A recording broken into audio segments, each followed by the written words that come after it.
So, I am Donja R, the creator and director of Modern Day Black Gay, and this is Christopher Livingston. I play Malcolm Hughes.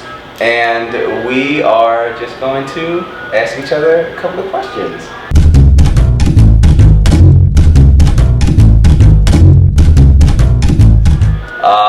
I guess I'll just jump straight into it. Okay. So, Chris. My first question, I think they're all simple questions. My first question is, what attracted you to Modern Day Black Gay? Okay. What attracted me to Modern Day Black Gay?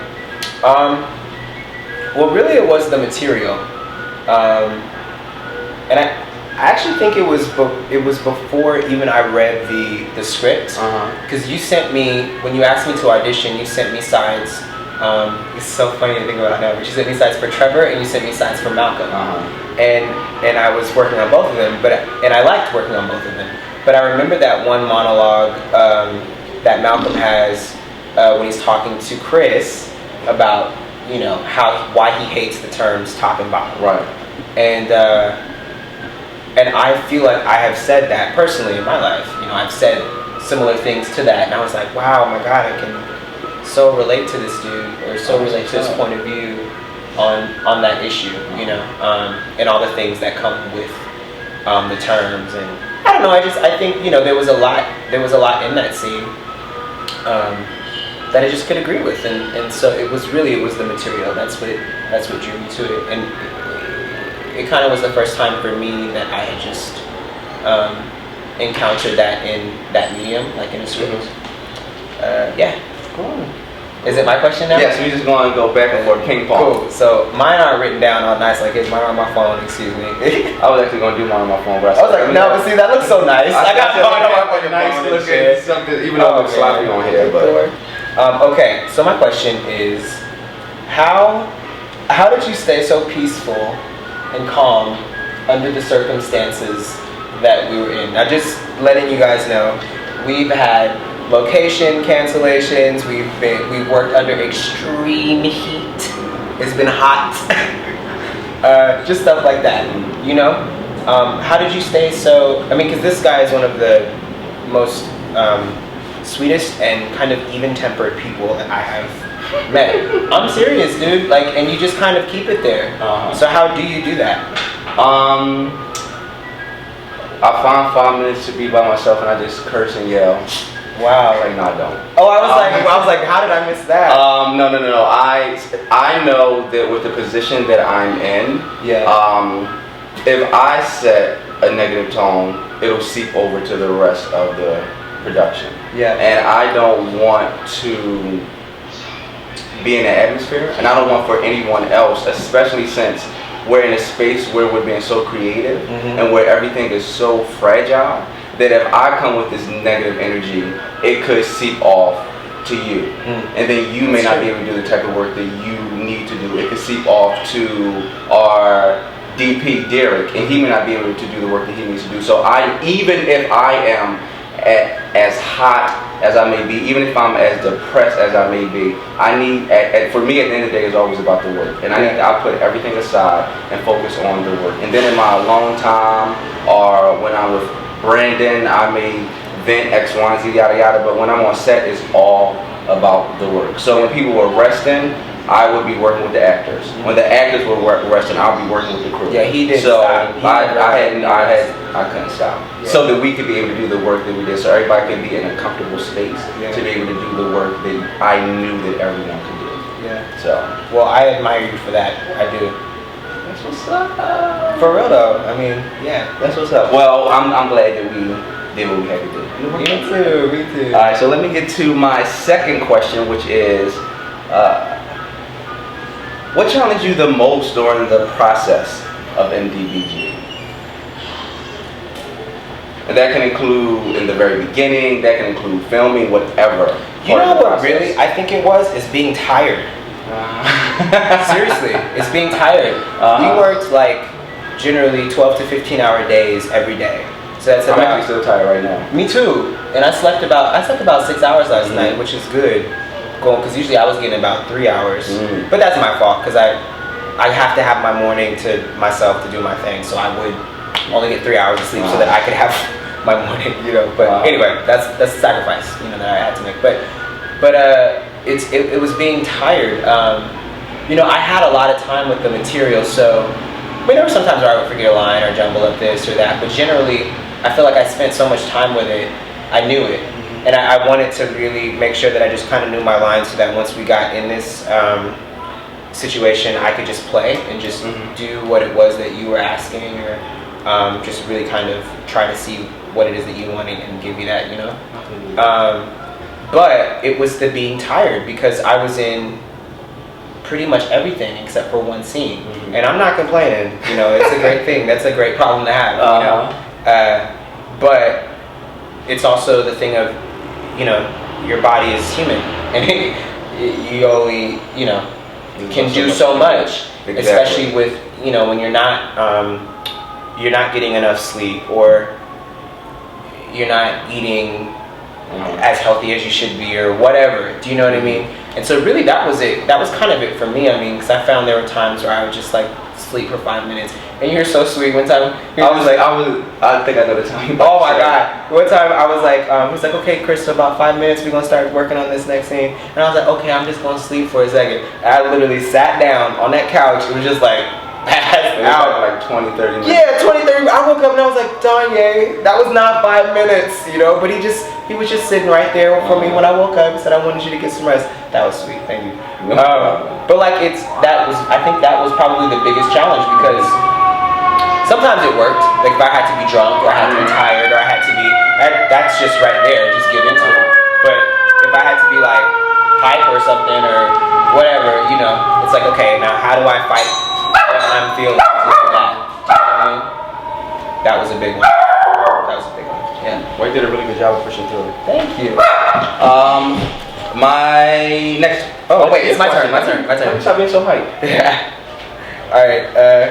My next question is, how did the idea of NVPG come to you? I don't remember when exactly. I know it was a while ago. I just had the question in my head, are you a top or a bottom? Word. I didn't know the individuals having this conversation. I just knew it was two guys, and I just knew it was on the phone. And that it was a couple years ago. I cannot remember when, but that was the only thing I could remember. And I just left it in my head for a while. Yeah. And then honestly, it had to be the beginning of this year, because I've been writing in my head for a couple of years now. The beginning of this year, I was watching the HBO show Girls. And love that show. Believe it or not, that was actually the reason for me to sit down and write it. Because I was watching that show, and I was like, I can relate to these girls. And it was so interesting to me, like, how can I, a black gay man, relate to these straight white women? And it was because the story felt so universal, and what they were going through. Granted, it was some things that felt like it was more geared towards their character, but overall, I felt like I could relate to these women. I just kept saying that we need something for us, and I want to do whatever I can where someone watching can say that this is me and I can relate to this. So I started to think back on, are you a top or a bottom? And then that was kind of the formula for every episode being a question, and just having the question guide every single episode in whatever way that I can. So that question. So you would start off with the question and then write the episode from that? 80%. Wow, that's interesting. So sometimes it would just be like a moment that popped out, and then I would create the episode around the moment. But most of the time it was this question, and then having the episode feed off of whatever question it was. But I want to say probably once the first two episodes kind of manifested themselves, I kind of knew what the rhythm and what the formula of the world was. And then, okay, so this happened, so okay, this is another thing that I want to explore that relates to what just happened, and creating that in the form of a question, X, Y, and Z.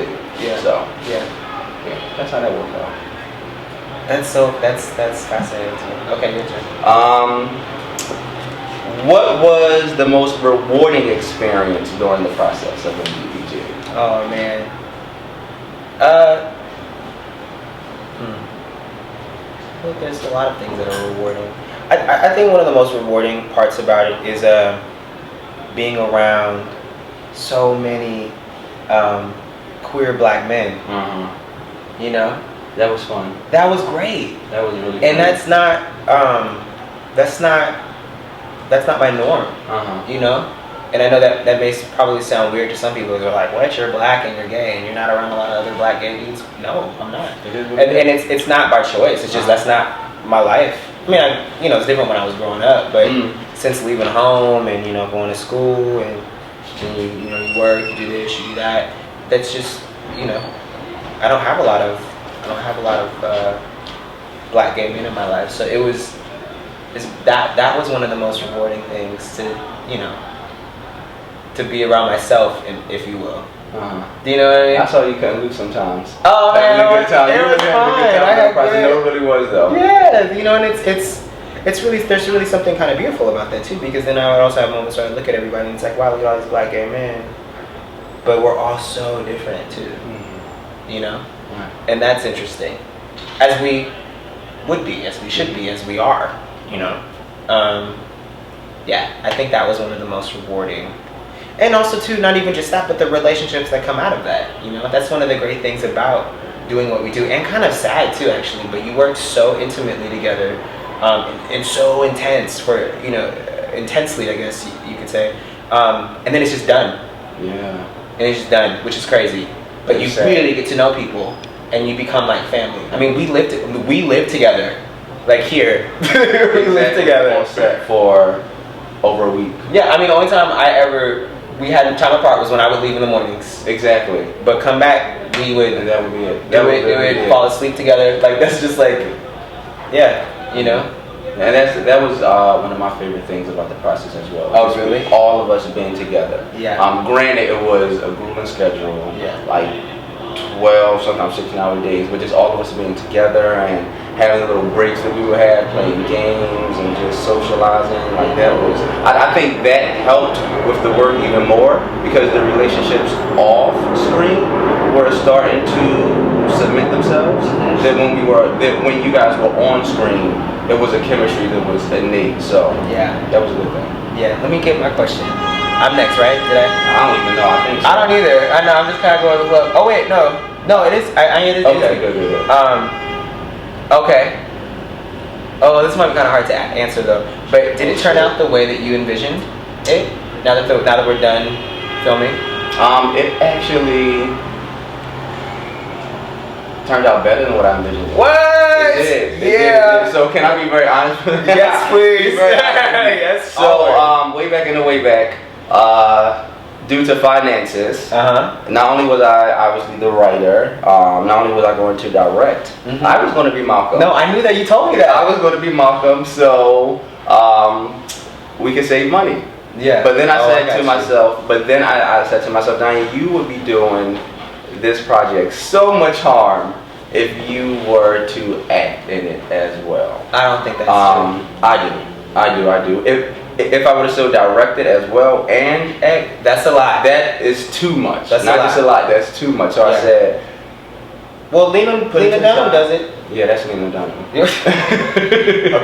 So I put that to the side, and I said, make it plain here. I said, you have to have someone else, someone skilled, portray Malcolm.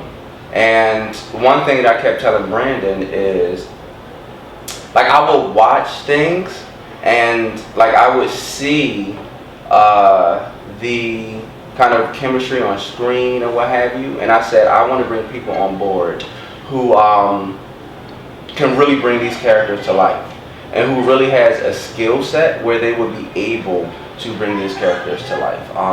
And if I wouldn't be able to find anybody, I wouldn't have did it at all. And so because I was able to find people like you and people like Eddie, who plays Chris, and Eric, who plays Trevor, Kaylan, who plays Manny, Drew, who plays Tony, and like Keith, who plays Josh, and just all of these people, all of these actors I was able to find that has a skill set, it was far better than what I envisioned. And then Derek as the DP, just made the shots immensely beautiful, and just Brandon being with me every step of the way. Like everybody on board helped raise it to another level. It's one thing to think about it, to write it down, to hear it out loud, but then actually see it come into fruition and manifest itself. It was amazing. That's wonderful. It was amazing. So you're far better than what I envisioned. And that's pretty awesome. That makes me feel good. That's a dope thing. That's a dope thing. My next question is, I'm actually going to say one, or ask one that I didn't even write down, which stemmed from something that you asked me. So, and I don't think I ever told you this. I'll say this afterward. Oh shit. So, with you being Malcolm, right? You being the lead, who was in every single scene but one. How did you navigate through, of course, the long hours, being in every single scene, working with every actor and character? Like what was that like for you, being this character and being on set all the time, being in every single scene? What was that like for you?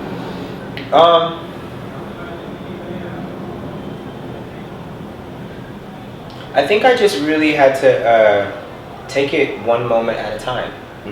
You know, because I mean, I like I said, I had the script for a while at this point. You know, like I've known that I was doing this for a while, and you know, and so I was learning my lines and stuff, and I learned them in order, so that I could try to follow that arc for myself, you know. And so then when we're shooting, you know, we shoot out of order. I just would try to like, okay, this is what we're working on right now. So I just would take it one moment at a time,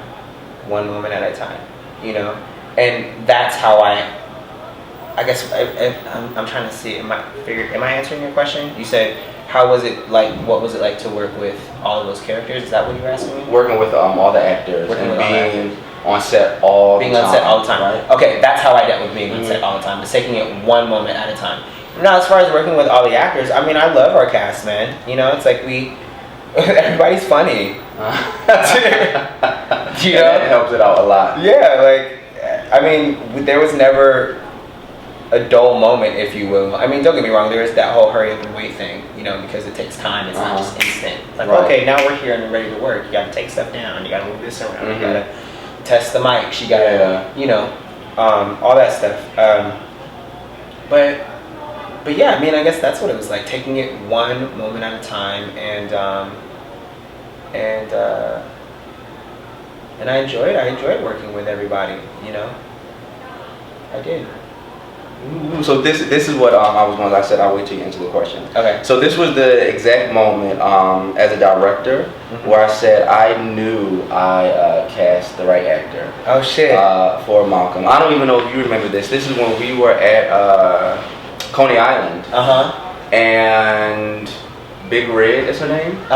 Big Red came. And some people there forgot about Big Red. I didn't. Like this moment for me solidified. I said, I'm glad that he is Malcolm. One, not just your skill set, but two, being on set for the duration of time that we were on set, and knowing that you would be that central force dealing with everybody, and I just wanted to make sure that it was a certain rhythm, and you were kind of the core of that rhythm, right? You were the foundation, you were that laying track where everyone else added on to, in my mind. So when we were at Coney Island and Big Red, other people had their thoughts about her being an X, Y, Z, yada yada, and this even included myself.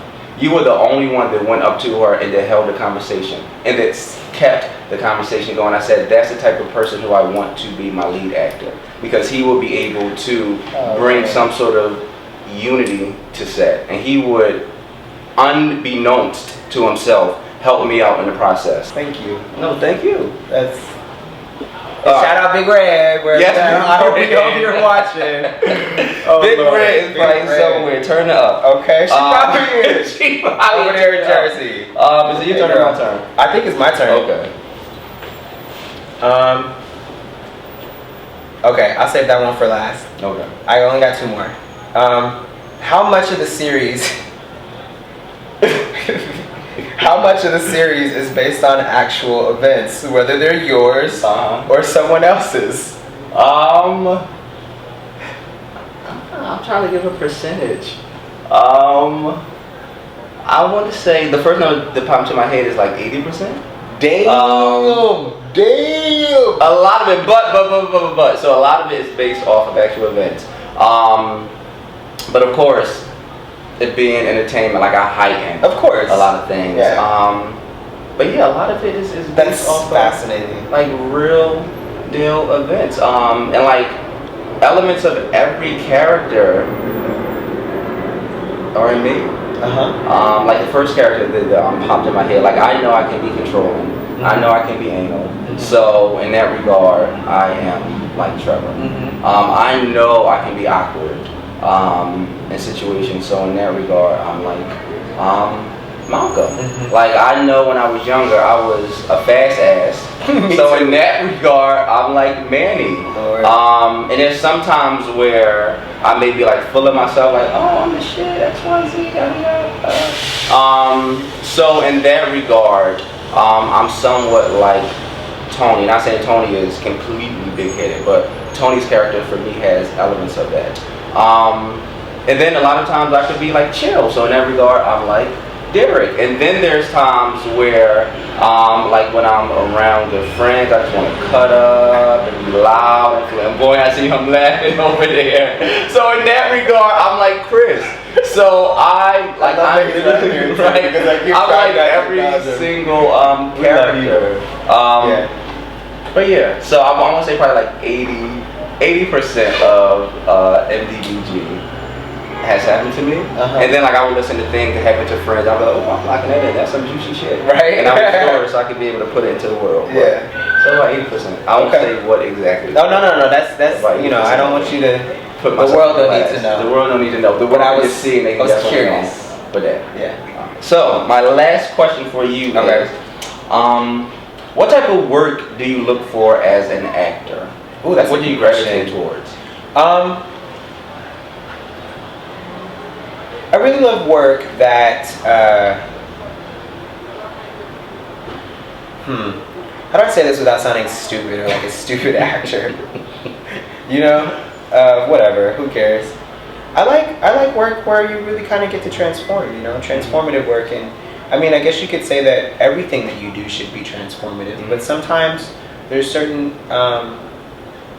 characters that require more transformation than others if it's not as close to you or what you have. But I guess then the whole thing is, it's kind of like this quote I read from that Meryl Streep wrote. Oh man, I'm totally gonna misquote this, so I don't even remember. But it was dope. Look it up if you can find it. But basically, what I got from it is she had said something like, she looks at it, at a character, and then she, it could be,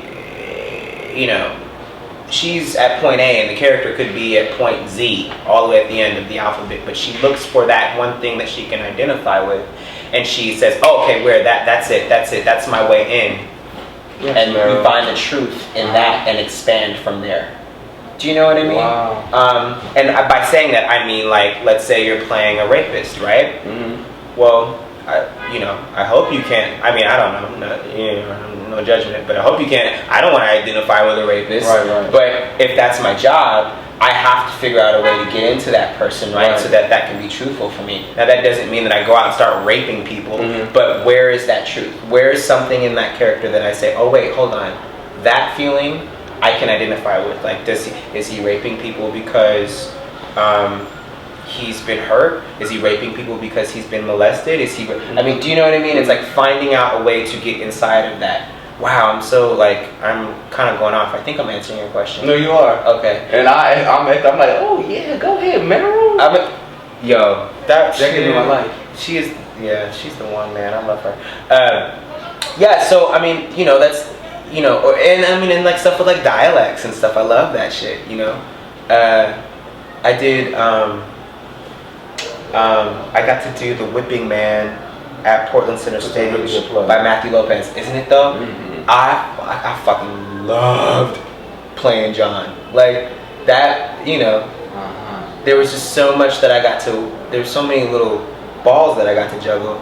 There I go with the juggling balls. That's what I keep saying. I'm juggling other balls. Juggling all the But you know that's the kind of work that I really kind of look for. But the thing is that it's also too.